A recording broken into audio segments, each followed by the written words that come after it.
Hey guys, this is Josh at JTech, and today I'm going to show you how to press off a pinion bearing on this differential right here. So what I've already done is I've taken the guts out of this, took the pinion bearing out and the shaft and everything. All the parts I have immediately laid over here. If you come over here to the press, what we have here is there's a nickname for it. It's called a cheese cutter, and what you do is you open it up, slide it over the pinion shaft, and get underneath the bearing right here. There's a space between the bearing and then the actual pinion gear.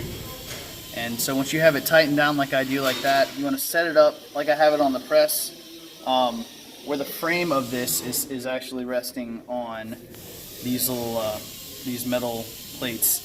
If you do it the other way and you put too much tension on these threads, you can damage them. So it's better if you have it on the frame like that. So essentially, what you're doing is taking this bearing and pressing it off. So what we're going to do is just lower this down.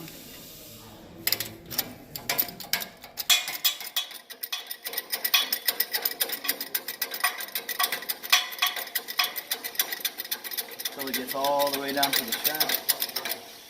Might have to adjust it a little bit as you go. You want it centered as good as possible.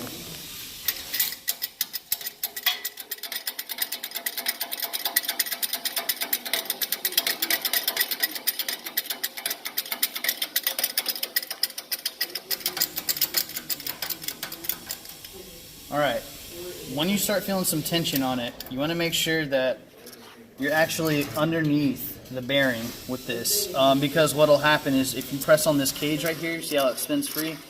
You can pop the cage off, you won't even get the bearing off, and it'll destroy the bearing as well. So with one hand, you want to just keep it down here to catch this shaft as you're pressing down. You want to go slowly just to make sure that everything is going the way that it should. And as you're pressing, you should be able to spin this bearing the entire time. See how I am? How I'm doing this? That's telling me that I'm not binding up on the cage. It's good, that's what we want. So you keep going down.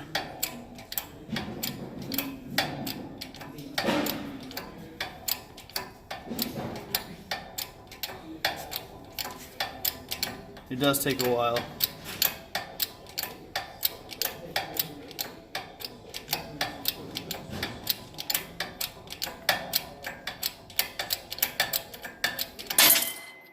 Go.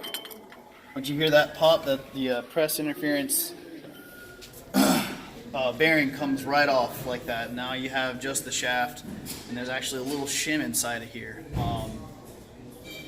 You can measure this shim to see how much space you have between the pinion gear and the bearing as well. Obviously you don't want too thick of a shim; it'll throw everything off, or you don't want too small of a shim. So you want to go by your manufacturer's specifications and measure the size of this shim. Make sure that it's correct. Over time, I'm guessing this will get crushed down, and who knows, it can be damaged. So yeah, just make a measurement. You always put a new one back on, put a new bearing back on, and it's a reverse process of pressing the new bearing back on it. But that's how you press off a pinion shaft bearing. Thanks for watching my video.